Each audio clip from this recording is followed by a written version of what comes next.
நாளை எங்களுடைய கருத்தில் கொடுக்கணும் ஐயா. நாளும் கூட நீங்க எங்களோடு கூட பேசவும் உங்க வார்த்தைகளுக்காக காத்திருக்கிறோம். கர்த்தர் தாமுடைய வார்த்தைகளால் எங்களை பலப்படுத்தும். எங்கள் மீட்பரும் எங்கள் ரட்சகருமா இருக்கிற இயேசு கிறிஸ்துவின் நாமத்திலே நன்றி செலுத்தி ஜெபிக்கிறோம் எங்கள் ஜீவனுள்ள நல்ல பிதாவே, ஆமென். நம்ம எடுத்து வாசிக்கலாம் ஆதியாகமம் 12:2. நம்ம எல்லாருக்கும் மிக மிக மிக பரிச்சயமான ஒரு பகுதி தான். நாம் இதை வாசிக்கலாம். வருஷத்தின் கடைசிகளிலே நம் கர்த்தருடைய நல்ல வார்த்தைகளோடு கூட நாம் புதிய வருடத்துக்குள்ள நுழைவோம். நிச்சயமா இந்த வார்த்தைகளின் நன்மைகள் நம்மை நடக்கும். 12:2 ஆதியாகமம் 12:2.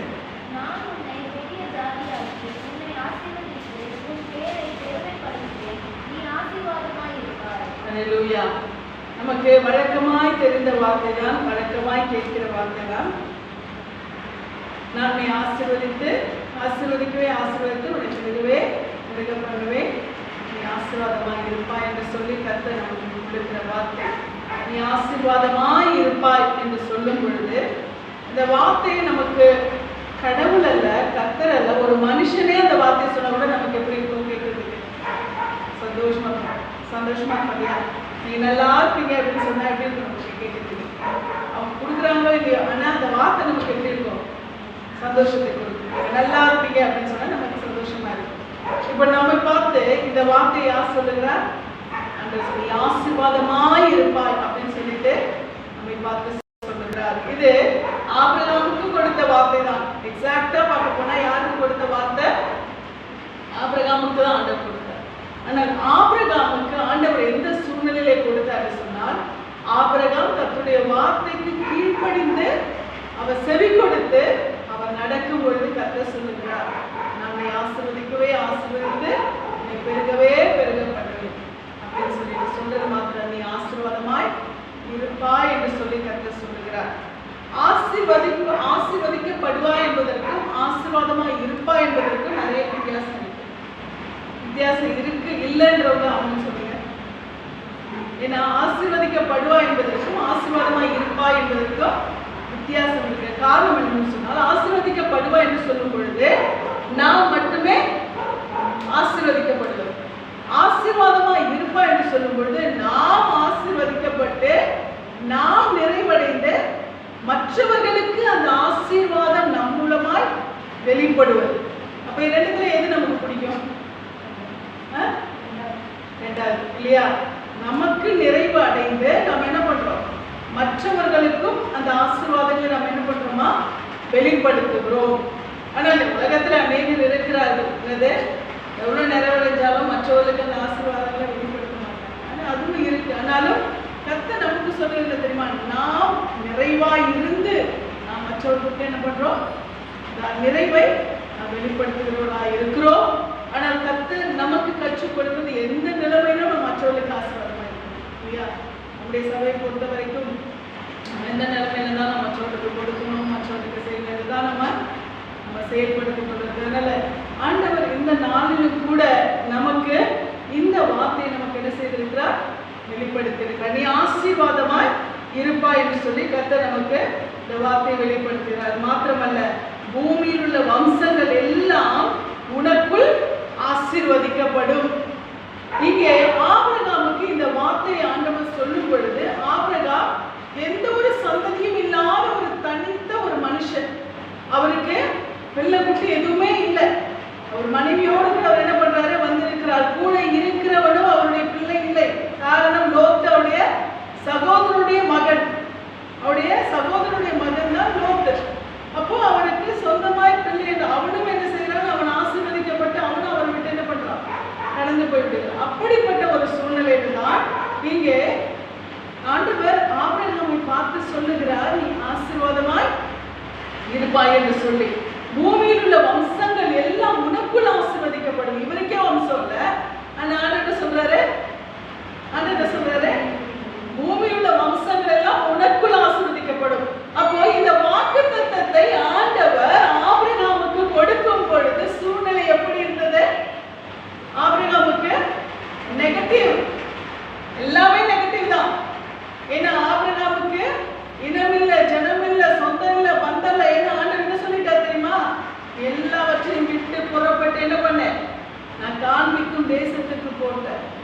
அப்ப அந்த நேரத்துல அவருக்கு எந்த எண்ணம் பந்தம் சொந்தம் எதுவுமே அவர் கட்டி வைத்த வீடு வாசல் எதுவுமே அவர் கொண்டு வரல. ஏனென்றால் அவர் எல்லாவற்றையும் விட்டுதான் என்ன பண்றாரு, அந்த கல்தேய தேசத்தை விட்டு அவர் புறப்பட்டு வருகிறார். அது மாத்திரமல்ல, இந்த வார்த்தையை பூமியில் உள்ள வம்சங்கள் எல்லாம் உனக்குள் ஆசீர்வதிக்கப்படும் என்று சொல்லி ஆண்டவர் சொல்லும் பொழுது அவருக்கு என்ன இல்லை, பிள்ளை குட்டியும் கிடையாது, ஒரு குழந்தை கூட அவருக்கு கிடையாது. அவருக்கு வயதும் என்னது, கூடி போன வயது தான். இந்த காலகட்டத்திலே ஆண்டவர் அவரை பார்த்து சொல்ற, பூமியில் உள்ள வம்சங்கள் எல்லாம் உனக்குள் ஆசீர்வதிக்கப்படும். அவர் சொல்ல நினைச்சிருக்கலாம், ஆண்டவரே முதல்ல எனக்கே வம்சம் இல்லை, எனக்கே சந்ததி இல்லை, முதல்ல என் சந்ததி ஆசீர்வதிக்கப்படட்டும் அப்படின்னு அவர் யோசிச்சாரா? இல்லை. ஆண்டவர் சொல்லும் பொழுது அதை அக்செப்ட் பண்ணிக்கிறார். இதுதான் ஆண்டவர் அவருக்கு கொடுத்திருந்த அந்த பெரிய கிருபை, விசுவாசம். நமக்கு ஆண்டவர் ஒரு வார்த்தை அவர் சொல்லும் பொழுது, இன்னைக்கு நமக்கு இந்த வார்த்தை வருகிறது, நீ ஆசீர்வாதமா இருப்பாய். ஆனா நம்முடைய உள் மனசு என்ன சொல்லும், எங்க என்ன ஆசீர்வாதமா இருக்கிறேன், எனக்கே ஆசீர்வாதம். இந்த வார்த்தை தான் நமக்குள்ள என்ன பண்ணும், வரும் இல்லையா? அப்போ நீ பழுகி பெருகுவாய் ஆண்டவர் சொல்றாரு. எங்க பழுகி பெருகுது அப்படின்னு என்ன பண்ணும் உள்ளத்துல. நான் இன்றைக்கும் எனக்கு கொடுத்த வாக்கு தத்துவத்தை நான் இன்றைக்கு ஆண்டவர்கிட்ட நான் சொல்லிதான் நான் சொல்லிட்டேன். ஆண்டவரே நீ கொடா கொடியா பெருகுவாயின்னு சொன்னீங்க. இன்னைக்கு ஆபிரகாமுடைய நிலைமை தான் இல்லையா? ஆபிரகாமுக்கு ஒண்ணுமே இல்லை. ஆனால் ஆண்டவர் ஆபிரகாமை பார்த்து என்ன பண்ணாரு, என்ன சொல்றாரு, பூமியில் உள்ள வம்சங்கள் எல்லாம் உனக்குள்ள ஆசீர்வதிக்கப்படும் சொல்றாரு. இப்ப நமக்கு கொடுக்கிற வாக்கு தத்துவத்துக்கும் நம்முடைய வாழ்க்கைக்கும் என்ன இருக்காது, சம்பந்தமே இருக்காது. இன்னைக்கு காலகட்டத்திலே நாம் அப்படித்தான் நின்று கொண்டிருக்கிறோம். ஆனால் கொடுத்தவர் யாரு? கர்த்தர். வேதத்திலே நமக்கு அதற்கான சாட்சி இருக்குது, பெரிய சாட்சி. ஜாதிகளின் தகப்பன் யார்? அவர் ஆபிரகாம். இன்னைக்கு அவருடைய சந்ததி. ஆனால் கர்த்தர் சொன்னவர் தான். நமக்கு அவர் சொல்லும் பொழுது நம்முடைய சூழ்நிலை சரி இருக்காது. நமக்கு அவர் அந்த வார்த்தையை சொல்லி அதை செய்வேன் என்று சொல்லும் பொழுது அந்த வார்த்தைக்கும் நம்முடைய வாழ்க்கையின் நிலைமைக்கும் டோட்டலா எப்படி இருக்கும், மாற்றம் இருக்கும். இன்னைக்கு பேசி கொண்டிருக்கும் பொழுது கூட இந்த நிலைமையில இருக்கிற அந்த வார்த்தை நமக்கு என்ன பண்ணிருக்காது, நிறைவேறி இருக்காது. அந்த வார்த்தை நமக்கு அது சாத்தியமா இருக்காது. ஆனால் ஒன்னே ஒன்றுதான், நம்முடைய முற்பிதாவா இருக்கிற ஆபிரகாமை நாம் நினைத்துக் கொள்ள வேண்டும். சந்ததியே இல்லாத ஒருவனை பார்த்து, உன் சந்ததி மட்டும் இல்ல, உனக்குள்ள எல்லா சந்ததியும் ஆசீர்வதிக்கப்படும் என்று சொல்லும் பொழுது அதை அக்செப்ட் பண்ணிக்கிற ஒரு காரியமா 1% ஏற்றுக்கொள்ள முடியுமா? 1% பிள்ளையே இல்லாத ஒருவனை பார்த்து ஆண்டவர் இந்த வார்த்தையை சொல்றதை என்ன கேள்வி பண்றாரா அப்படின்ற மாதிரி தானே இருக்கும். இன்னைக்கு நாம் பெற்றுக்கொண்ட வாக்குத்தத்தங்கள் இன்றளவு வருஷம் முடிய போகுது. ஆனா இன்னைக்கு கூட நமக்கு நிறைவேறாம இருக்கிறது போல இருக்கலாம். ஆனால் கர்த்தர் சொன்னவர் தான். நான் பல தடவை உங்களுக்கு சொல்லியிருக்கிறேன், எனக்கு ஆண்டவர் ஒரு வாக்கு தத்தத்தை அவர் கொடுக்கும் பொழுது அந்த வருடத்தின் வாக்கு தத்தத்தை நான் பெற்றுக்கொள்ளுகிற வரைக்கும், அந்த வருஷம் முடிஞ்சிட்டா கூட அந்த வாக்கு தத்தத்தை நான் விட மாட்டேன். எனக்கு அது கிடைக்கிற வரைக்கும் நான் விட்டது கிடையாது. அதை நான் சொல்லி சொல்லி சொல்லி, ஏன்னா நீங்க கொடுத்துருக்கீங்க, எனக்கு இந்த வார்த்தை நீங்க என்ன பண்ணிருக்கீங்க, எனக்கு கொடுத்துருக்கீங்க. நிறைய பேர் நம்ம நினைச்சுக்கிறோம் என்னன்னு சொன்னா, இந்த வருஷம் ஆண்டவர் எனக்கு கொடுத்திருக்கிறாரு, இந்த வருஷம் எனக்கு என்னது அந்த வார்த்தை நிறைவேறிடும் அப்படின்னு சொல்லிட்டு நம்ம நினைக்கிறோம். நிச்சயமா இது நிறைவேறும், கர்த்தர் செய்வார். கடைசி நிமிஷத்துல கடைசி நொடியில கூட நமக்கு அதை செய்து முடிப்பார். ஒருவேளை நமக்கு அது தாமதப்படும் பொழுது நீங்க என்ன பண்ணக்கூடாது, எனக்கு கொடுத்த வாக்குத்தத்தம் பொய், கர்த்தர் எனக்கு அந்த வாக்குத்தத்தத்தை கொடுக்கல, நான் அதை தவறா எடுத்துக்கொண்டேன் அப்படின்னு சொல்லி நம்ம நினைக்கக்கூடாது. நமக்கு அவர் கொடுத்தார் என்று சொன்னால் நிச்சயமாய் அவர் அதை நிறைவேற்றுவார், அதுல எந்த சந்தேகமும் இல்லை. அப்படிப்பட்ட சூழ்நிலைகள் வந்த காலகட்டத்திலும் அந்த வருடத்தின் வாக்குத்தத்தம் எனக்கு நிறைவேறவில்லை என்றாலும் நான் அந்த வாக்குத்தத்தத்தை மட்டும் விட்டதே கிடையாது. ஏன்னா அந்த வார்த்தைகள் நம்முடைய வாழ்க்கையில கூடிக்கொண்டு போகிறது. இந்த வார்த்தை என்ன பண்ணுது, நம்முடைய வாழ்க்கையில அந்த ஆசீர்வாதம், கர்த்தர் கொடுத்த வாக்குத்தத்தம் நம்ம வாழ்க்கையில ஆட் ஆகுது, அது நமக்கு கூடிக்கொண்டே போகிறது. அது நிச்சயமா நிறைவேறும். அந்த வார்த்தை மட்டும் நமக்கு என்ன பண்ணாது, பொய் சொல்லாது. ஏன்னா தேவன் பொய் சொல்ல ஒரு மனிதன் அல்ல, மனமாற மனபுத்திரனும் அல்ல. நான் சொல்லியும் செய்யாது இருப்பேன், வசனித்தும் நிறைவேற்றாது இருப்பேன். அப்போ கர்த்தர் நமக்கு ஒரு வார்த்தையை கொடுக்கிறான்னு சொன்னா அந்த வார்த்தை நமக்கு நிறைவேறும்படியா தான் அவர் கொடுக்கிறார். அப்ப அந்த வார்த்தை இது ஒரு புத்தகத்துல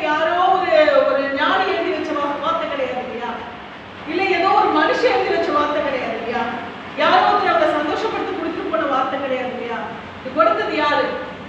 கர்த்தர். அவருடைய வேதத்தின் வசனம் அது நமக்கு தனிப்பட்ட முறையில கர்த்தர் கொடுக்கலான்னு சொன்னா நிச்சயமா அது நிறைவேறும். அநேக காலகட்டங்களிலே இப்படிப்பட்ட சூழ்நிலைகளை கடந்து வரும் பொழுது அந்த வருடம் முடிந்தால் அந்த வாக்குத்தத்தத்தை ஒரு நாள் முடிவுக்கு கொண்டு வந்ததே கிடையாதுங்க. அப்படிப்பட்ட சூழ்நிலை அதை திரும்ப திரும்ப திரும்ப டெய்லி சொல்லி சொல்லி சொல்லி அறிக்கைட்டு வருடம் முடிந்தாலும் அதை சொல்லி சொல்லி அறிக்கைட்டார். ஆனால் கர்த்தர் அதை நிச்சயமா நிறைவேற்றிருக்கிறார். அல்லேலூயா. அந்த வார்த்தை நமக்கு நிறைவேற்றிருக்க. ஏன்னா கர்த்தருடைய வார்த்தை நமக்கு நிறைவேறும். நாம் சூழ்நிலையை பார்க்கக்கூடாது, நம்முடைய நிலைமையை பார்க்கக்கூடாது, மனுஷங்களை பார்க்கக்கூடாது. நமக்கு கொடுத்தவர் யாரு? கர்த்தர். ஒருவேளை நமக்கு அந்த வாக்குத்தத்தத்தை நாம் பெற்றுக்கொண்டு நம்முடைய சூழ்நிலை அதுக்கு டோட்டலா இருக்கும் பொழுது மற்றவர்கள் அதை குறித்து கேள்வி பேசினாலும் சொன்னது ஒண்ணு நடக்குது ஒண்ணு, இவங்களுக்கு இந்த வாக்குத்தத்தம் கிடைச்சதுன்றாங்க, ஆனா என்ன பண்ணிட்டு இருக்க, நடக்குது வேற மாதிரி இருக்கு அப்படின்னு சொன்னா கூட நம்ம என்ன பண்ணக்கூடாது, அதை குறித்து கவலைப்படக்கூடாது. ஏன்னா நமக்கு கொடுத்தவர் யாரு? கர்த்தர்.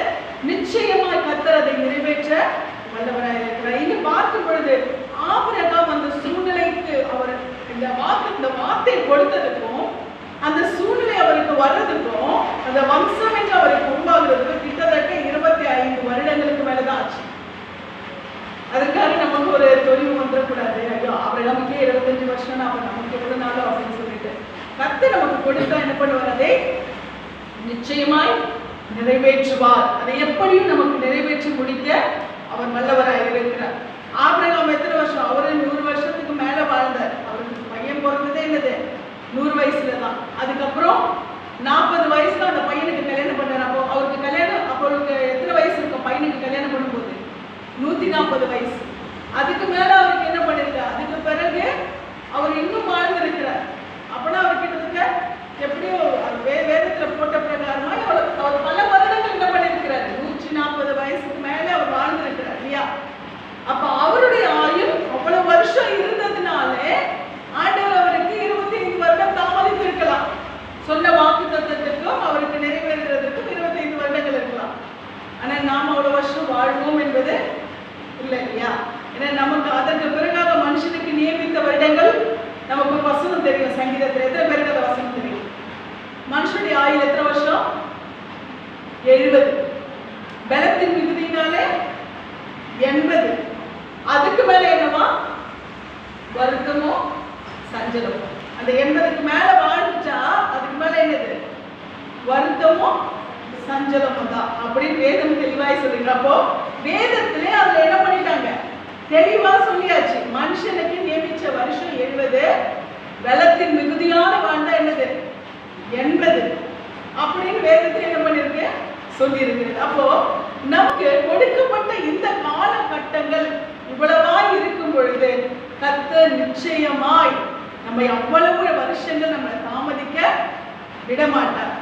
ஏனென்றால் ஆபிரகாமின் ஆயுள் அதிகம், அதனால அவருக்கு அவ்வளவு வருஷங்கள் கடந்து போனது. ஆனால் நமக்கு கொடுக்கப்பட்ட வருஷங்களுக்கு கர்த்தர் நிச்சயமாய் நம்மை கர்த்தர் அதற்குள்ளாகவே நம்ம என்ன பண்ணுவாரு?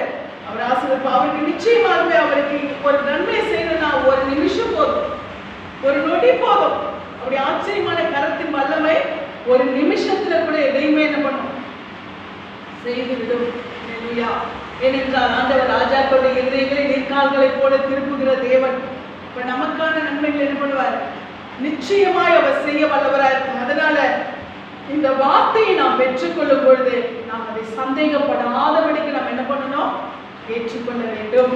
பிள்ளை இல்லாத ஆபிரகாமுக்கு கர்த்தர் எல்லா வம்சங்களுமே உனக்குள்ளதான் ஆசீர்வதிக்கப்படும் என்று சொன்னார் என்று சொன்னால், அப்ப நமக்கு சூழ்நிலைகள் எதிராக இருந்தாலும் நாம் பெற்றுக்கொள்ளுகிற அந்த வார்த்தையை நாம் என்ன பண்ணணும்? நிச்சயமாய் விசுவாசிக்க வேண்டும். எத்தனை பேர் விசுவாசிக்கிறீர்கள்? ஆமென். கர்த்தர் நிச்சயமாய் நமக்கு கொடுத்ததை அவர் நிறைவேற்றியே தீர்வார். அதுல எந்த சந்தேகமும் இல்லை. நாம் சூழ்நிலைகளை பார்க்க வேண்டாம், மனிதர்களை பார்க்க வேண்டாம், நம்முடைய நிலைமையை பார்க்க வேண்டாம், நமக்கு எதிராக எந்த ஒரு காரியத்தையும் பார்க்க வேண்டாம். கொடுத்தவர் மாத்திரம் பார்ப்போம். அல்லேலூயா. நிச்சயமாய் அவர் சொன்னதை செய்து முடிக்க வல்லவராய் இருக்கிறார். அல்லேலூயா. ஒருவேளை நாம் பெற்றுக்கொள்ளும் பொழுது கூட நல்லா இருந்திருப்போம், வாக்குத்தத்தத்தை பெற்றுக்கொள்ளும் பொழுது கூட நல்லா இருந்திருப்போம். ஆனால் எப்போ அதை பெற்றுக்கொண்டோமோ அப்ப என்ன பண்ண எல்லாமே நமக்கு வேற மாதிரி நடக்க ஆரம்பிக்கும். அப்பொழுது நம்ம என்ன சோர்ந்து போகக்கூடாது. நம்முடைய வார்த்தைகள், நாம் பெற்றுக்கொண்ட வார்த்தைகள் நிச்சயமாகவே அது கர்த்தருடைய வார்த்தைகளாக இருக்கும் பொழுது நாம் அதை விசுவாசிக்கிறவர்களா இருக்க வேண்டும். இன்னைக்கு உலகத்தார பார்த்தீங்கன்னா அவங்க என்ன பண்ணுவாங்க, எனக்கு நல்லது நடக்குமா அப்படின்றதுக்கு அவங்க என்ன செய்வாங்க சொல்லுங்களேன். உலகத்துல இருக்கும் கர்த்தரை அறியாதவர்கள், கிறிஸ்துவை அறியாதவர்கள், எனக்கு ஒரு நல்லது நடக்குமா, எனக்கு ஒரு நன்மை நடக்குமா அப்படின்னு தெரிஞ்சுக்கிறதுக்கு என்ன பண்ணுவாங்க, ஜோசியம் பார்ப்பாங்க இல்லையா? ஜோசியம் பார்த்து என்ன பண்ணுவாங்க, எனக்கு இந்த வருஷத்துல நல்லது நடக்குமா, எனக்கு இது நடக்குமா அப்படின்னு சொல்லி என்ன பண்ணுவாங்க, அவர்கள் ஒரு மனுஷ வார்த்தையை நம்பி அதற்காக தங்களுக்கு அதன் மூலமாய் தங்களுக்கு நன்மை நடக்குமா என்று விசுவாசிப்பார்கள். ஆனால் நம்ம எந்த ஜோசியமோ எந்த ஜாதகமோ எந்த கைலையும் பார்க்கவில்லை. நமக்கு ஒரே ஒருவர் இருக்கிறார், என்ன தெரியுமா, உன் காலங்கள் என் கரத்தில் இருக்கிறது சொல்லியிருக்கிறார். ஹல்லேலூயா. உன்னை என் உள்ளங்கைகளில் வரைந்திருக்கிறேன்னு சொல்லியிருக்கிறார். ஹல்லேலூயா. நாம நம்முடைய காலங்கள் இன்னொருத்தருடைய கரத்துல இல்ல, அவருடைய கரத்துல இருக்கு. ஹல்லேலூயா. அப்ப அவருடைய கரத்துல இருக்கும் பொழுது அதை கொடுத்தவரை நாம் என்ன பண்ணணும், நிச்சயமாய் விசுவாசிக்க வேண்டும். நமக்கு எது மூலமாய் நம்பிக்கை இந்த உலகத்திலே வருகிறது? கர்த்தருடைய வார்த்தை தானே, கர்த்தருடைய வசனம் தானே. வேற எதை நம்பி நம்ம வாழ முடியும் இல்லையா? அப்ப கர்த்தருடைய வார்த்தையும் அவருடைய வசனமும் நமக்கு வரும் பொழுது நாம் அதை நம்பித்தான் ஆக வேண்டும், நாம் அதை விசுவாசித்து தான் ஆக வேண்டும், நாம் அதை பற்றி கொண்டுதான் ஆக வேண்டும். அப்போ நாம் அதை எந்த விதத்திலும் அவிசுவாசமாய் பார்க்காதபடிக்கு நாம் முழு நம்பிக்கையோடு கூட, முழு நிச்சயத்தோடு கூட, முழு விசுவாசத்தோடு கூட நாம் கர்த்தருடைய வார்த்தையை நாம் பற்றி கொள்கிறவர்களாய் காணப்படும். நிச்சயமாகவே முடிவு உண்டு, நம்பிக்கை வீண் போகாதுன்னு சொல்லி கர்த்தர் சொல்லி காட்டும். நமக்கு இன்னைக்கு ஒருவேளை இந்த வருடத்துல உங்களுக்குரிய வார்த்தையை நீங்கள் பெற்றுக் கொண்டிருந்தீர்களானால் நாட்கள் குறைவா இருக்குதான், ஆனாலும் செய்கிறவர் எப்படிப்பட்டவரா இருக்கிறார், பெரியவரா இருக்கிறார். ஹல்லேலூயா. அவருக்கு 1000 வருஷம் ஒரு நாள் 1000 வருஷம். ஹல்லேலூயா. அப்போ 1000 வருஷத்துல செய்யக்கூடியதா ஒரே நாள் செஞ்சு முடிச்சுவார். ஆமென். ஹல்லேலூயா. அப்ப நமக்கு கடந்து வந்த பாதையில நமக்கு நடக்க வேண்டிய காரியங்களை அவர் நினைச்ச ஒரே நாள் எல்லாத்தையும் நமக்கு முடிச்சுவார். ஹல்லேலூயா. நாம் விசுவாசிப்போம். அப்ப இந்த நாட்கள் நம்முடைய ஆண்டவர், நமக்கு நாட்கள் குறைவா இருக்கலாம், ஆனால் நமக்காக செயல்படுகிற ஒரு பெரியவராக இருக்கிறார். ஹல்லேலூயா. அந்த விசுவாசத்தோடு கூட நாம் அந்த வார்த்தையை நாம் பற்றிக்கொள்ள வேண்டும். இன்னைக்கு நமக்கு காலங்கள், அந்த காலகட்டங்கள், நாம் புதிய வருடத்துக்குள்ளாய் கடந்து போகிற நாட்கள் மிக குறைவா தான் இருக்கு. ஆனா இன்னைக்கு நம்ம என்ன பண்ண போறோம் தெரியுமா? இன்னைக்கு உங்களுக்கு கொடுத்த ஒருவேளை உங்களுக்கு கொடுத்திருக்கிற அந்த வாக்குத்தத்தம், தனிப்பட்ட முறையில் நீங்க எடுத்த வாக்குத்தத்தத்தை இன்னைக்கு கையில எடுங்க. இன்னைக்கு அது மேல கையை வைங்க, இல்ல அந்த வாக்குத்தத்தத்தை அறிக்கை எடுங்க, அதை சொல்லுங்க. அதை சொல்லி நீங்க என்ன பண்ண போறீங்க, இன்றையில இருந்து நீங்க ஜெபிக்க போறீங்க. எத்தனை பேர் தனிப்பட்ட முறையில் உங்க வாக்குத்தத்தத்தை நீங்க பெற்றுக்கொண்டிருக்கீங்க? எடுத்திருக்கீங்க இல்லையா?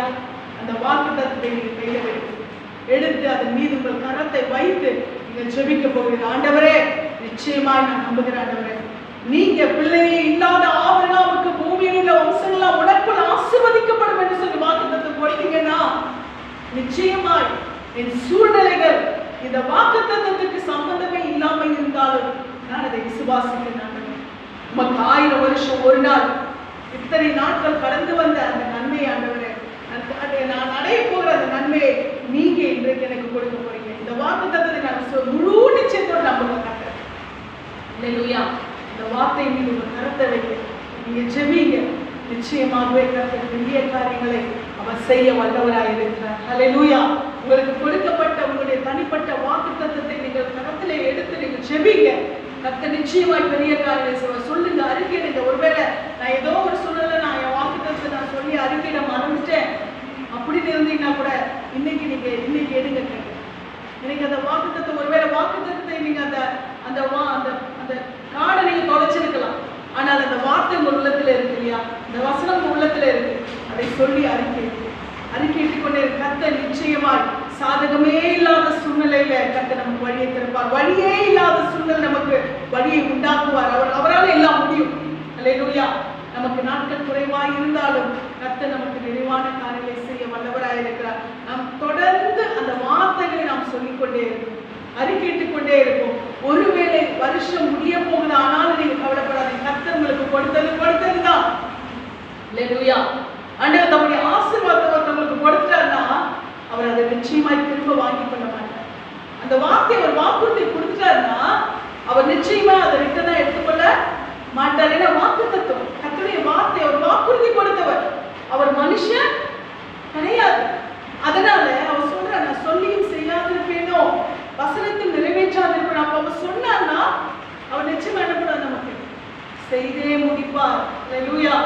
அதை நாம் விசுவாசிப்போம். அதனால இன்றைக்கு ஆண்டவர் ஆபிரகாமுக்கு சொன்ன அந்த வார்த்தை, வழியே இல்லாத சூழ்நிலையிலே, சாத்தியமே இல்லாத சூழ்நிலையிலே ஆண்டவர் இந்த வார்த்தையை ஆபிரகாமுக்கு சொல்லி இருந்தார், அதை நிறைவேற்றினார். அல்லேலூயா. அதே போல நாம் சாதகமே இல்லாத சூழ்நிலையிலே கர்த்தருடைய வார்த்தையை நாம் விசுவாசிப்போம். நிச்சயமாய் கர்த்தர் நம்மை ஆசீர்வாதங்களுக்குள்ளாய் அவர் நடத்த வல்லவராய் இருக்கிறார். அல்லேலூயா. அதே போல கர்த்தர் அவருடைய சந்ததியும் அப்படிதான் அவரை ஆசீர்வதித்தார். நம்ம பார்க்கும் பொழுது இங்க ஈசாக்கு அடுத்த சந்ததி, ஆண்டவர் அந்த சூழ்நிலை, சாத்தியமில்லாத சூழ்நிலை ஆபிரகாமுக்கு சொன்னார். ஆனால் ஆபிரகாம் மட்டுமல்ல, ஆபிரகாமுடைய சந்ததியும் அந்த ஆசீர்வாதத்தை என்ன பண்ணுச்சு, அடுத்ததாய் பெற்றுக்கொண்டது. அவருடைய சந்ததியாய் இருக்கிற ஈசாக்குக்கு கர்த்தர் அந்த வார்த்தையை நிறைவேற்றுகிறார். ஆதியாகமம் 26ஆம் அதிகாரத்திலே 5ஆம் வசனத்திலே நாம் வாசிக்கிறோம் படியாய், நான் உன் சந்ததியை வானத்தின் நட்சத்திரங்களைப் போல பெருக பண்ணி உன் சந்ததிக்கு இந்த தேசங்கள் யாவையும் தருவேன், உன் சந்ததிக்கு பூமியில் உள்ள சகல ஜாதிகளும் ஆசீர்வதிக்கப்படும் என்றார். அல்லேலூயா. ஆண்டவர் என்ன சொல்றாரு, எக்ஸ்ட்ரா ஆபிரகாமுக்கு சொல்றாரு, அதை அப்படியே யாருக்கு சொல்றாரு, ஈசாக்கு சந்ததிக்கு, இந்த பூமியில் உள்ள எல்லா தேசங்களையும் உன் சந்ததிக்கு நான் என்ன பண்ணுவேன், கொடுப்பேன் என்று சொல்லுகிறார். ஆண்டவர் இன்னும் அடிஷனலா தான் என்ன பண்றாரு, அந்த சந்ததியை அவர் ஆசீர்வதிக்கிறவராய் இருக்கிறார். ஆபிரகாமுக்கு கொடுத்த அந்த வார்த்தை, ஆண்டவர் அவருக்கு ஒரு சந்ததியை கொடுத்து அந்த சந்ததிக்கு அந்த ஆசீர்வாதத்தை கொடுக்கிறார். அடுத்த பாத்தீங்களா, ஆதியாகமம் 41:52 நீங்க வாசிங்க.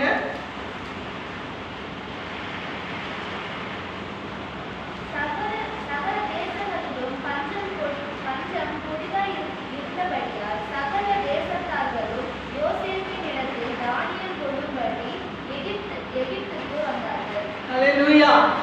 அங்கே ஆண்டவர் ஆபிரகாமுக்கு என்ன சொல்லுங்க, பூமியில் உள்ள வம்சங்கள் எல்லாம் உனக்கு ஆசீர்வதிக்கப்படும். நீங்க அடுத்து நீங்க பாத்தீங்கன்னா ஈசாக்குக்கு என்ன பண்றாரு, சகல தேசங்களிலும் உன் சந்ததி நான் என்ன பண்ணுவேன், ஆசீர்வதிப்பேன், பெருக பண்ணுவேன் சொல்றாரு. அடுத்து நீங்க பாத்தீங்கன்னா அந்த அவருடைய பிள்ளை யாக்கோபு, அவருடைய சந்ததி ஆண்டு என்ன பண்றாரு, பெருக பண்ணுகிறார். அந்த யாக்கோபுடைய பிள்ளை தான் யாரு, இந்த யோசேப்பு. இப்போ நீங்க இந்த ஆதியாகமம் 12ஆம் அதிகாரம் 4ஆம் வசனத்தை அப்படியே ஞாபகம் வச்சுக்கோங்க. ஆண்டவர் என்ன சொன்னாரு, பூமியில் உள்ள வம்சங்கள் எல்லாம் உனக்குள் ஆசீர்வதிக்கப்படும் என்று சொல்லி ஆபிரகாமுக்கு சொன்னார். அடுத்த ஜெனரேஷன் யாரு, ஈசாக்கு. அதுக்கு அடுத்த ஜெனரேஷன் யாக்கோபு. அதுக்கு அடுத்த ஜெனரேஷன் யோசேப்பு. அப்போ இங்கே ஆபிரகாமுக்கு அடுத்தது மூன்றாவது தலைமுறை. இரண்டாவது தலைமுறை யாரு, ஈசாக்கு. மூன்றாவது தலைமுறை யாரு, யாக்கோபு. இது நான்காவது தலைமுறை. அப்போ ஆபிரகாமுக்கு அடுத்த மூன்றாவது தலைமுறை. ஃபர்ஸ்ட் ஆபிரகாமுக்கு அடுத்து பார்ப்போம் ஈசாக்கு, யாக்கோபு, அடுத்து யோசேப்பு. அப்போ ஆண்டவர் அங்கு ஆபிரகாமுக்கு சொன்னார், பூமியில் உள்ள வம்சங்கள் எல்லாம் உனக்கு ஆசீர்வதிக்கப்படும். இங்கே இந்த 12:4 சொன்ன வசனத்தை நாம் நினைவிலே வைத்துக் கொண்டு இந்த 41ஆம் அதிகாரத்தின் 57ஆம் வசனத்தை நாம் வாசிக்கும் பொழுது இதனுடைய காரியம் நமக்கு தெளிவாய் வெளிப்படுகிறது. என்னன்னு சொல்லி பார்க்கும் பொழுது, சகல தேசங்களிலும் பஞ்சம் கொடிதாய் இருக்கிறபடியால் சகல தேசத்தார்களும் யோசேப்பினிடத்தில் தானியம் கொள்ளும்படி எகிப்துக்கு வந்தார்கள். அந்த வசனம் என்ன சொல்றாங்க, நமக்கு பூமியில் உள்ள வம்சங்கள் எல்லாம் உனக்குள் ஆசீர்வதிக்கப்படும். அப்ப உனக்குள்ளே இருக்கிற அந்த சந்ததி, அல்லேலூயா, அதற்குள்ளே ஆசீர்வதிக்கப்படும் என்று சொன்னது போல அந்த வசனத்தின் படியாய் வழியே சூழ்நிலையே இல்லாத நிலைமையில கர்த்தர் இந்த வாக்குத்தத்தத்தை கொடுத்தார். ஆனால் இங்கே பார்க்கும் பொழுது அந்த 3 தலைமுறையை கடந்து வரும் பொழுது இங்கே பூமியில் உள்ள சகல ஜனங்களும் யார்கிட்ட வந்தாங்களா, ஆபிரகாமின் சந்ததி இடத்துல தானியம் கொள்ள வந்தாங்க. உலகம் எங்கிலும் பஞ்சம், ஆனால் அவங்களுக்கு போஷிக்கிற அந்த ஆசீர்வாதத்தை கர்த்தர் யாருக்கு கொடுத்தார், யோசேப்புக்கு, ஆபிரகாமின் சந்ததிக்கு கர்த்தர் கொடுத்திருக்கிறார். கர்த்தர் அங்க சொன்னார், இங்க நிறைவேற்றிட்டார். அல்லேலூயா.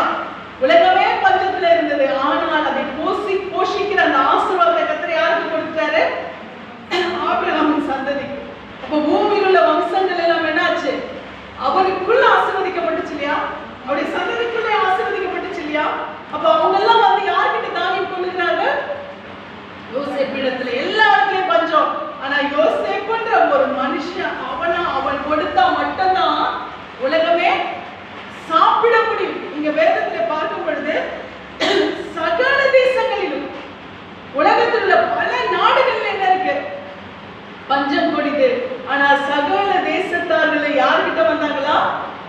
யோசேப்பினிடத்தில். ஆமென். ஆண்டவர் அங்க சொன்னார், பூமியில சகல வம்சங்கள் உனக்குள் ஆசீர்வதிக்கப்படும். நீங்க ஆண்டவர் என்ன பண்ணிருக்கிறாரு? அவனிடத்திலே அந்த ஆசீர்வாதத்தை பெற்றுக்கொண்டே சகல ஜனங்களும் அவனிடத்திலே வந்தார்கள். அல்லேலூயா. அங்க சொல்லும் போது வழியே இல்லை, ஆனா இங்க என்ன நடக்குது? அதற்கான காரியங்களை கர்த்தர் உண்டு பண்ணிவிட்டார். அல்லேலூயா. நாம் பெற்றுக்கொள்கிற காலகட்டத்தை பார்க்க வேண்டாம், நமக்கு கொடுத்தவர் எவ்வளவு பெரியவர் என்பதை மாத்திரம் நாம் பார்ப்போம். அல்லேலூயா. நாம் எப்பொழுது பெற்றுக்கொள்கிற நமக்கு வாக்குத்தத்தம் பெறுகிற காலகட்டம் வேண்டுமானால் நெகட்டிவான சூழ்நிலையா இருக்கலாம், ஆனால் நாம் அதை பெற்றுக்கொள்கிற காலகட்டம் நிச்சயமா பாசிட்டிவா இருக்கும். அல்லேலூயா. அது நிறைவேறுகிற காலம் நமக்கு நிச்சயமா பாசிட்டிவா தான் இருக்கும். அல்லேலூயா. கர்த்தர் அதை நிச்சயமாய் நிறைவேற்றுவார். நீங்க எழுதிக்கோங்க, அண்டர்லைன் பண்ணிக்கோங்க, என்ன வேணா பண்ணிக்கோங்க. அல்லேலூயா. ஆனா கர்த்தர் சொன்னதுதான். அதை இன்னைக்கு என்ன பண்ண மாட்டாரு? அவர் மாற்ற மாட்டார். ஏனென்றால் அவரை நம்பி இருக்கிறவர்கள் ஒரு நாள் வெட்கப்பட்டு போவதே இல்லை. அல்லேலூயா. அது மாத்திரமல்ல, நாம் தொடர்ந்து வாசிக்கும் பொழுது ஆதியாகமம் 45ஆம் அதிகாரத்திலே நாம் வாசிக்கிறோம். ஆதியாகமம் 45ஆம் அதிகாரத்தை எடுத்துக்கொள்வோம். 6-7 வசனங்கள்.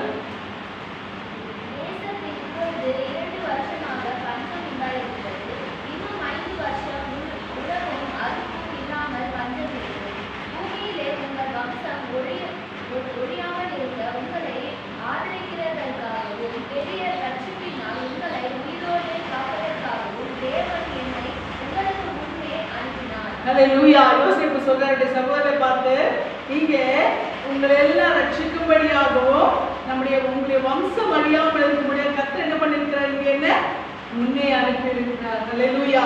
இங்கே ஆபிரகாமின் சந்ததி காப்பாற்றப்பட வேண்டும், அவருடைய வம்சம் பலுகி பெருக வேண்டும் என்பதுதான் தேவனுடைய சித்தம். அப்ப உலகத்துல என்ன அசைவுகள் வந்தாலும், என்ன நெருக்கடிகள் வந்தாலும், என்ன நெகட்டிவான சூழ்நிலை வந்தாலும் தேவன் தம்முடைய பிள்ளைகளை கைவிட மாட்டார். அல்லேலூயா. உலகத்துக்கே பஞ்சம் வந்ததான ஆபிரகாமின் சந்ததிக்கு பஞ்சம் வரவே இல்லை. அல்லேலூயா. கர்த்தர் எந்த சூழ்நிலை வந்தாலும் நம்முடைய பிள்ளைகளை அவர் ஒரு நாளும் கைவிடவே மாட்டார். ஆமென். அதை நாம் விசுவாசிப்போம். அந்த விசுவாசத்தின் நம்பிக்கை நாம் பற்றிக்கொள்வோம். நிச்சயமா அதன்படியாக கர்த்தர் நமக்கு நன்மையாய் நடத்த அவர் வல்லவராய் இருக்கிறார். அது மாத்திரமல்ல, நாம் தொடர்ந்து நாம் வாசிக்கும் பொழுது ஆதியாகமம் 47:7 வசனத்தை நாம் வாசிக்கிறோம். ஆதியாகமம் 47:7. ஆதியாகமம் 47:7.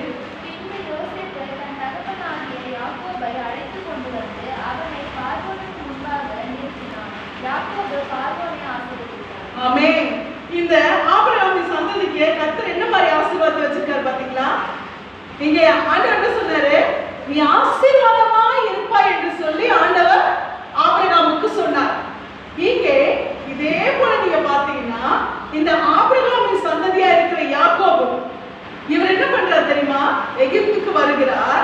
எகிப்துல யாரை சந்திக்கிறாரு? பார்வோனை, எகிப்தின் ராஜாவா இருக்கக்கூடிய பார்வோனை அவர் சந்திக்கிறார். இந்த பார்வோனை, இந்த அவ்வளவு பெரிய ஒரு வல்லரசா இருக்கக்கூடிய இந்த ஒரு பார்வோனை யார் ஆசீர்வதிக்கிறார் பாருங்க. யார் ஆசீர்வதிக்கிறது? யாக்கோபு ஆசீர்வதிக்கிறார். இங்க பார்க்கும் பொழுது யாக்கோபு பார்வோனை ஆசீர்வதித்தான். ஆண்டவர் என்ன சொல்லியிருக்கிறாரு? பூமியில் உள்ள வம்சங்கள் எல்லாம் உனக்குள் ஆசீர்வதிக்கப்படும், ராஜாக்களை கூட ஆசீர்வதிக்கிற அந்த ஆசீர்வாதத்தை கர்த்தர் வைத்திருக்கிறார். அல்லேலூயா. பார்வோன் வந்து யாக்கோபு கிட்ட என்ன பண்றாரா? அவர் ஆசீர்வாதத்தை பெற்றுக்கொள்கிறவராய் இருக்கிறார். அந்த அளவுக்கு கர்த்தர் பார்வோனையும் கூட யாக்கோபை ஆசீர்வதி, யாக்கோபு கூட பார்வோன் யாக்கோபு இடத்துல ஆசீர்வாதத்தை பெற்று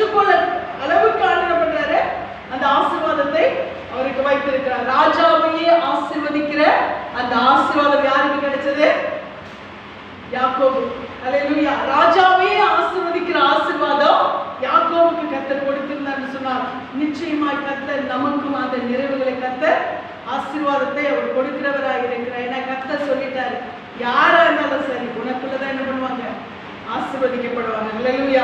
இன்றைக்கு கர்த்தர் நம்மையும் கூட நிச்சயமாய் அவர் ஆசீர்வதித்து அவர் மகிமையாய் நடத்த வல்லவராய் இருக்கிறார்.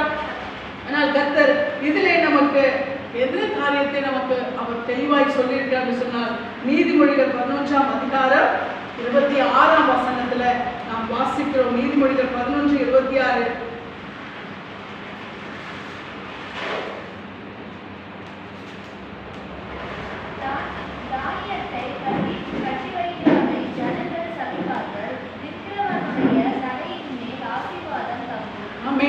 தானியத்தை கட்டி வைக்கிறவனை ஜனங்கள் என்ன பண்ணுவாங்களா, சபிப்பார்கள். விக்கிரவனுடைய தலைமையில என்ன பண்ணுமா, ஆசீர்வாதங்கள் தங்கும். தானியத்தை கட்டி வைக்கிறவனை ஜனங்கள் சபிப்பார்கள்.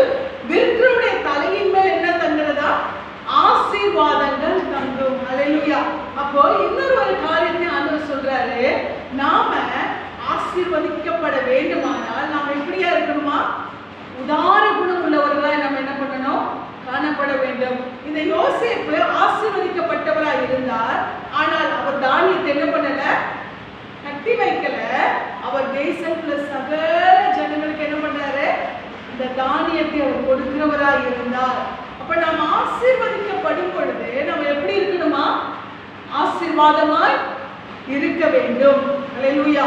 அப்பொழுதுதான் நம்முடைய ஆசீர்வாதம் எப்படியா இருக்கிறது, நிலைக்கக்கூடியதா இருக்கும். அப்போ ஆண்டவர் சொல்லுகிற காரியம், நாம் அந்த ஆசீர்வாதங்களை நாம் நிறைவாய் பெற்றுக்கொள்ள வேண்டுமானால் நாம் என்ன செய்யணும், அந்த ஆசீர்வாதங்களை நாம் மற்றவர்களுக்கு வெளிப்படுத்துகிறவர்களாக இருக்க வேண்டும். அப்போ விற்கிறவருடைய தலையின் மேல தான் என்ன வரலாம், ஆசீர்வாதங்கள் தங்கும். அப்ப இங்க பார்க்கும் பொழுது நாம் ஆசீர்வதிக்கப்பட்டவர்களாய் மாத்திரமல்ல, ஆசீர்வாதமாய் இருக்கிறவர்களாகவும் இருக்க வேண்டும். அப்ப கர்த்தர் நம்மை ஆசீர்வதிக்கிறது எதற்காக தெரியுமா, எதற்காக, மற்றவர்களுக்கு நாம் ஆசீர்வாதமாய் இருக்கும்படியாய். இப்ப நாம் ஆசீர்வதிக்கப்பட்டால் மாத்திரமல்ல, நாம் மற்றவர்களுக்கு ஆசீர்வாதமாய் இருக்கிறவர்களாக என்ன பண்ணணும், காணப்பட வேண்டும். அப்ப நாம் அந்த ஆசீர்வாதங்களை செயல்படுத்த கர்த்தர் நம்மை ஆசீர்வதித்துக் கொண்டே இருப்பார். சொல்லுவாங்க, ஒரு பழமொழி, இறைக்கிற கிணறு தான் சொல்லணும் இல்லையா.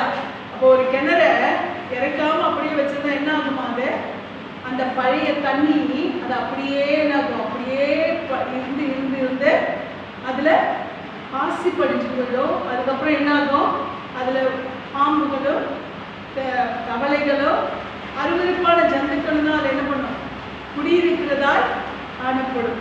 அப்ப அது எந்த தண்ணீர் இறைக்கப்படுகிறதோ, இறைக்க இறைக்க இறைக்க அந்த தண்ணியில அதை என்ன பண்ணுமா, அந்த கிணற்றுல புதிய தண்ணீர் சுருட்டு கொண்டே இருக்கும். அப்ப புதிய ஆசீர்வாதங்கள் என்ன பண்ணும், நமக்கு வந்து கொண்டே இருக்கும். அப்ப தானியத்தை கட்டி வைக்கிறவனை ஜனங்கள் சபிப்பார்கள், விற்கிறவனுடைய சிரசின் மேல் ஆசீர்வாதங்கள் தங்கும். அல்லேலூயா. ஆண்டவர் நம்மை அப்படிப்பட்ட ஒரு நிறைவுகளுக்குள்ளாய் அவர் நடத்துகிறவராய் இருக்கிறார் இல்லையா. அப்ப ஆண்டவருடைய அன்பும் அதுதான் நமக்கு வெளிப்படுத்திருக்கிறது. நாம் அப்படிப்பட்ட பிள்ளைகளாய் நாம் காணப்படும் பொழுது நிச்சயமாய் கர்த்தர் நம்மை ஆசீர்வதிக்கிறவராய் இருக்கிறார். 22ஆம் அதிகாரத்திலே நாம் வாசிக்கிறோம். நீதிமொழி 22:9 கருணை கண்ணன் ஆசீர்வதிக்கப்படுவான் என்று சொல்லி நாம் வாசிக்கிறோம். அது மாத்திரமல்ல, இங்க வாசிக்கும் பொழுது எரேமியா 4:2 நாம் வாசிக்கிறோம். எரேமியா 4:2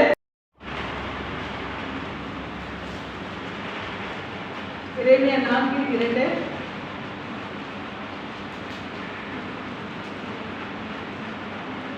எரேமியா 4ஆம் அதிகாரம் 2ஆம் வசனம். நீ உண்மையோடும் நியாயத்தோடும் நீதியோடும் கர்த்தருடைய ஜீவனை கொண்டு ஆணையிடுவாய். புற ஜாதிகளும் அவருக்குள் ஆசீர்வதிக்கப்பட்டு அவருக்குள் மேன்மை பாராட்டுவார்கள். ஆமென். புற ஜாதிகளும் அவருக்குள் ஆசீர்வதிக்கப்பட்டு அவருக்குள் மேன்மை பாராட்டுவார்கள் என்று சொல்லி எரேமியா தீர்க்கதரிசி சொல்லி இருக்கிறார். அல்லேலூயா. புற ஜாதிகள் என்று சொன்னால் யாரு சொல்லுங்க, நாம தான். அப்போ புற ஜாதிகளும் அவருக்குள் ஆசீர்வதிக்கப்பட்டு என்று சொல்லும் பொழுது அங்கே ஆபிரகாமின் ஆசீர்வாதம் ஆபிரகாமுடைய சந்ததிகளுக்கு உண்டானால், இன்றைக்கு ஆவிக்குரிய இஸ்ரவேலராய் இருக்கக்கூடிய நமக்கு இயேசு கிறிஸ்துவின் மூலமாய் அந்த ஆசீர்வாதம் அவருக்குள் நமக்கு உண்டாயிருக்கிறது. அல்லேலூயா. அன்னைக்கு ஆண்டவர் ஆபிரகாமுக்கு வாக்குத்தத்தம் பண்ணியிருந்தார். அந்த வாக்குத்தத்தத்தை அவருடைய சந்ததிகளுக்கு நிறைவேற்றினார்.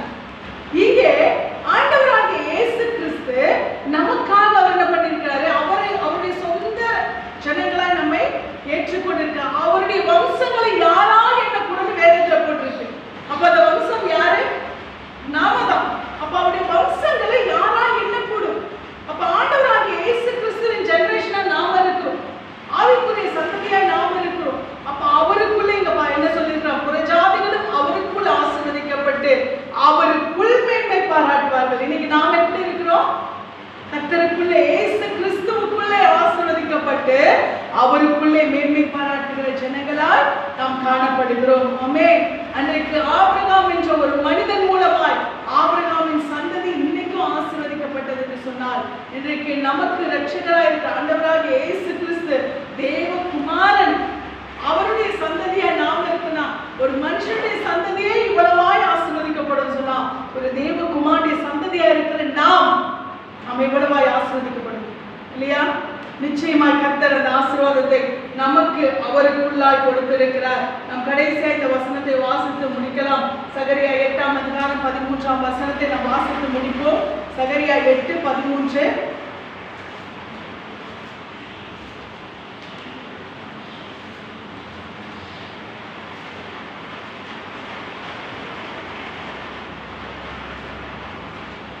சகரியா 8:13. சம்பவிப்பது என்னவென்றால், யூதா வம்சத்தாரே, இஸ்ரவேல் வம்சத்தாரே, நீங்கள் புறஜாதிகளுக்குள்ளே சாபமாயிருந்து போலவே இருந்தது போலவே ஆசீர்வாதமாய் இருக்கும்படி நான் உங்களை ரட்சிப்பேன். பயப்படாதீர்கள், உங்கள் கைகள் திறக்கப்படக்கடவது. ஹல்லேலூயா. இங்கே ஆண்டவர் இவர்களுக்கு சொன்ன வார்த்தை என்ன? இஸ்ரவேல் வம்சத்தாரே, யூதா வம்சத்தாரே, நீங்கள் புறஜாதிகளுக்குள்ளே சாபமாய் இருந்தது போலவே ஆசீர்வாதமாய் இருக்கும்படி நான் உங்களை ஆசீர்வதிப்பேன். பயப்படாதீர்கள், உங்கள் கைகள் திடப்பட கடவது. ஒரு காலகட்டம் வரும்பொழுது இந்த ஜனங்கள் கீழ்ப்படியாமையினாலே அவர்கள் அநேக இக்கட்டுகளை சந்தித்தார்கள். ஆனால் இன்றைக்கு மறுபடியும் அவர்கள் துணிவிட்டு அவங்க எப்படியா இருக்கிறாங்க? ஆசீர்வதிக்கப்பட்டவர்களா இருக்கிறார்கள். இன்றைக்கு ஆண்டவர் இதே சூழ்நிலையிலே நாம் இருப்போமானால் கர்த்தர் நமக்கு சொல்லுகிற காரியம், பயப்படாதீங்க, உங்கள் கைகள் திடப்பட கடவது. ஹல்லேலூயா. கர்த்தர் நம்மையும் மறுபடியுமாய் நம்மை துணிவிட செய்வார். ஹல்லேலூயா. நம்மை மறுபடியுமாய் அவர் பூத்து காய்த்து கனி கொடுக்கும்படியாய் செய்வார். நம்முடைய ஆசீர்வாதங்களின் நிறைவை நாம் சுதந்திரிக்கும்படியாய் கர்த்தர் நிச்சயமாய் செய்வார். எப்படியாய் அவர் ஆபிரகாமுக்கு வாக்குத்தத்தம் பண்ணியிருந்தாரோ, நீ ஆசீர்வாதமாய் இருப்பாய், பூமியில் உள்ள வம்சங்கள்லாம் உனக்குள் ஆசீர்வதிக்கப்படும் என்று சொன்ன வார்த்தை இன்றைக்கும் நிறைவேறி கொண்டிருக்கிறதோ, அதே போல எரேமியா 4:2 நமக்கு சொல்லப்பட்ட வார்த்தையின்படியாய் புறஜாதிகள் அவருக்குள் ஆசீர்வாதமாய் இருப்பார் என்று சொன்ன வார்த்தையின்படியாய் கர்த்தர் நமக்கு கிறிஸ்துவுக்குள்ளான ஆசீர்வாதத்தை அவர் நமக்கு கொடுத்திருக்கிறார். நிச்சயமாகவே இந்த வாக்குத்தத்தம் நமக்கு நிறைவேறும். ஹல்லேலூயா. நமக்கு ஆண்டவர் கொடுத்த வாக்குத்தத்தத்தை நாம் பற்றிக்கொள்வோம், நாம் விசுவாசிப்போம், நிச்சயமாய் அதை நாம் சுதந்தரிப்போம். இல்லை எந்த சந்தேகமும் இல்லை, நாம் அதை அறிக்கையிடுவோம், நாம் சுதந்தரிப்போம். கர்த்தர் தம்முடைய வாக்குத்தத்தத்தின்படியாய் நம்மை ஆசீர்வதித்து நடத்துவாருங்க. கர்த்தருடைய நாமத்துக்கு மகிமை உண்டாவதாக. நீங்கள் ஆசீர்வாதமாக இருப்பீர்கள். ஆமென்.